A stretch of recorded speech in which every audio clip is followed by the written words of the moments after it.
Good morning. I'm a good little immigrant. And the key to my success is that I study the natives and I copy them. And sometimes that gets a little awkward, like when women excitedly approach me and tell me they just got engaged.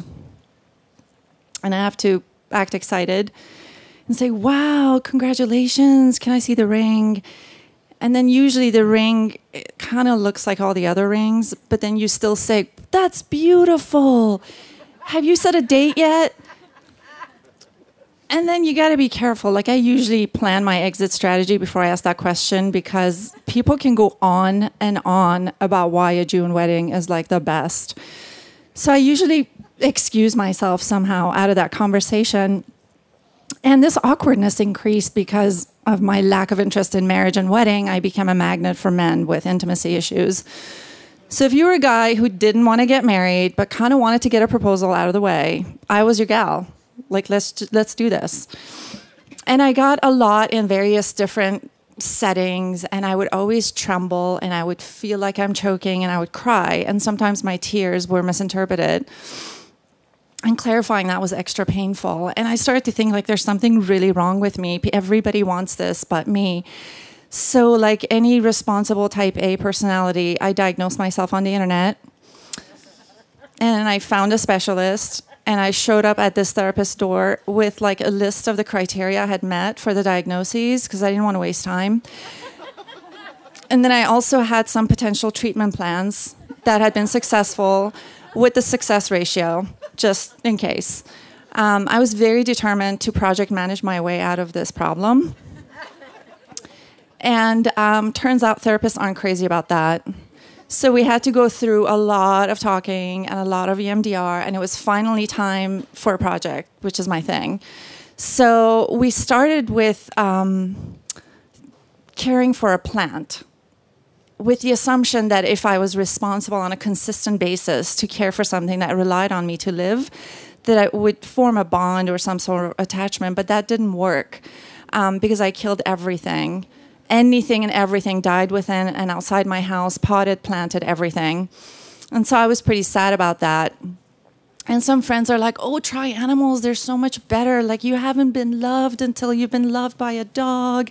Puppies are cute. And I was like considering dogs because I respect their personalities, but I'm not very good with body functions, like not even my own. I resent the frequency. Sometimes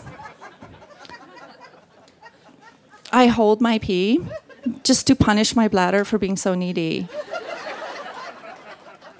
And I couldn't do that to a dog. Like, they deserve better. And people are like, cats are cute. I don't get cats. Like, I don't even see why they exist. But personally, I just felt like I don't want like a carnivore. I don't want to kill other animals so that I have something to love. Like that just, I don't feel entitled to that. So I decided to go vegetarian. So it was between bunnies and chickens. And I opted for chicks. So I picked up 3 chicks, and they were the cutest. I'm not just saying that because I'm their mother, but they're like the cutest little babies. They're like little fuzzy tennis balls. And I was instantly in love, and I couldn't get enough. And I would drive home and hold them. And then I held a naming ceremony because I think that's serious. So there was some wine involved, and some people came. And I done some research on their characteristics. And so the Rhode Island Red, I don't know if you've ever met them, but they're like sadly unattractive. But like, they're good workers. They lay a lot, they're prolific. And so I was like, well, who's a worker but not a looker? And Janet Reno came to mind. 1 down, 2 more to go. The Americana was beautiful, like colorful feathers. She looked like a falcon. And so we named her Cindy Crawford because she was basically just a looker. Like, that's all she had going on for her. And then the last one, it was like 2 hours into it, and we had a lot of wine, and she's the Bard Rock, and we just named her Leche. And that was her name. I know, she got robbed. So so I started to like really build my chicken empire. You know, I bought him like a 2-story condo coupe, and I paid someone to build a pen for me, and I got him like designer chicken dishes that were rat proof. I was into it. I was into it. Though I didn't have a longing to touch them as much when they were less cute, which happened pretty quickly.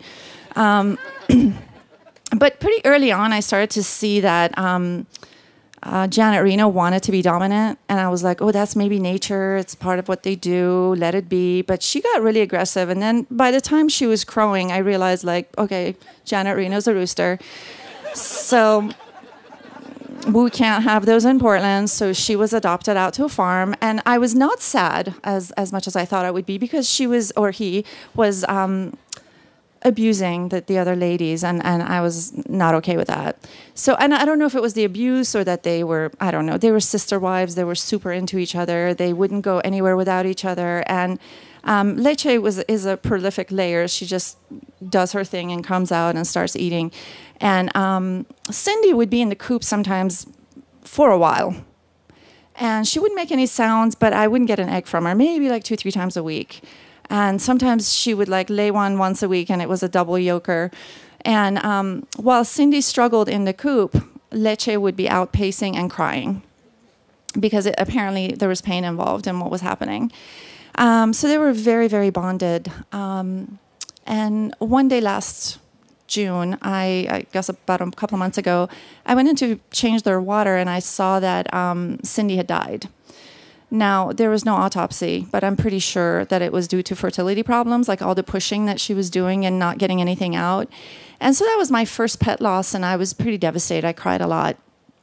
And Leche was by herself, and a couple of days later, I came home from work, and she was pacing in the pen, really anxious, which was not her characteristic. So I opened the pen door and let her out in the yard, knowing that it was like a couple hours before dark and she was going to be fine. She's going to go in, and I would close it.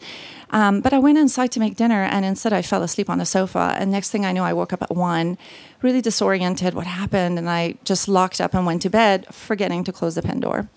So I'm struggling with insomnia because of my 5-hour nap. And I'm on the 2nd floor, and the windows were thankfully open. And I heard some chicken sounds at 2 in the morning, which is really not done. So I pulled the curtain, and I saw right in front of my window, Leche was running, screaming in chicken language. And then there was a possum chasing her.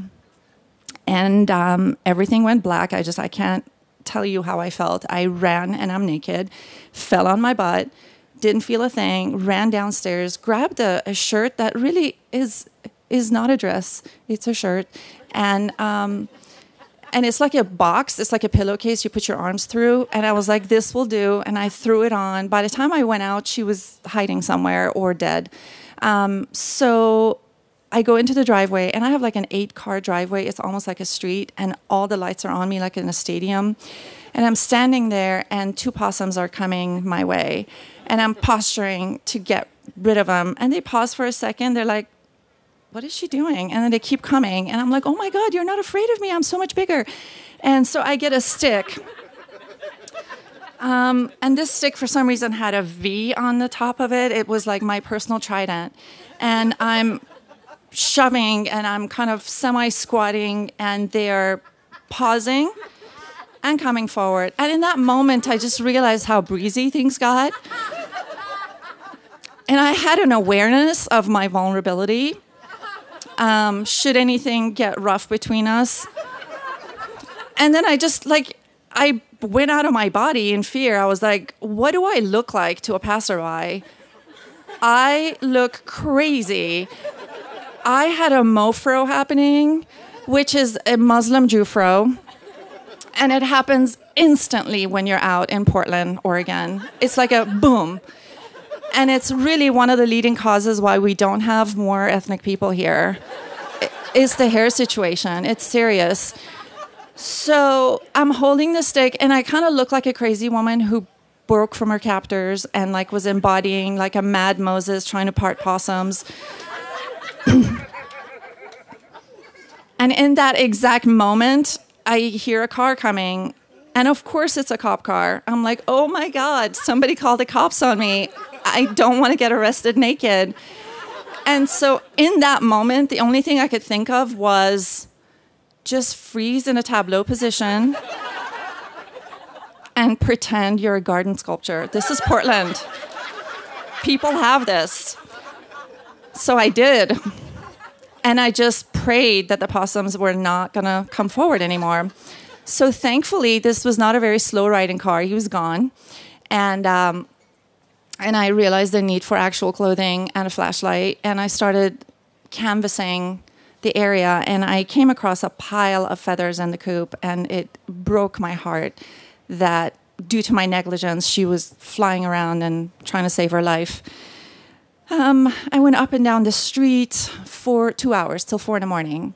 And it was as if the whole street was in this like fog of hypnosis. Like there wasn't a sound. There were no sensor lights going on. There were no dogs barking. I get why people break into homes at that hour. It's like great. And I felt so lonely. And the feeling was unbearable, especially after I saw the feathers, because I honestly could not bear how horrible I felt. I sent out an urgent message to nextdoor.com and asked the neighbors to look for her or her body. And I tried to go to sleep, and it was like a tape that kept playing in my head. I'm like, oh, is that PTSD? Where you like see the chicken screaming and the possum chasing. It was in the loop that kept repeating, so sleep was not an option. I eventually went to work and noticed that I had a voicemail from my hot neighbor. I have this hot neighbor that I know nothing about. I just know he walks his dog topless. And that's really all I need to know. Like, that's good. So then I heard his voice. And before I fantasized that he's going to, like, come to me topless with, like, a few scratches and hand me my, like, injured chicken. But that's not what the voicemail said. It was like this. Hi, it's your neighbor. There's a sighting of your chicken on the corner of Carlton heading northbound on 80th. And I was like, it's not a suspect. Just pick her up. That's one of the reasons people speaking really kills the fantasy. I'm just saying. So eventually I got a neighbor who trapped her, and I picked her up. And that moment is undescribable. And I sort of sat there with the feelings. I was like, is this love? Or am I happy to not be so guilty that I'm a bad chicken mom?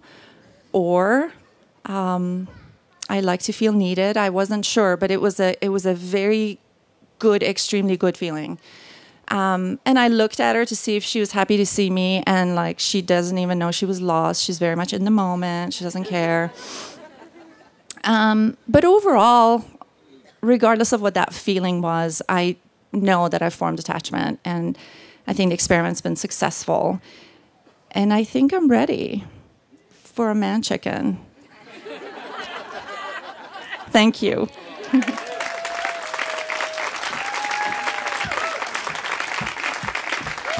Keep it going for Samira. Way to go.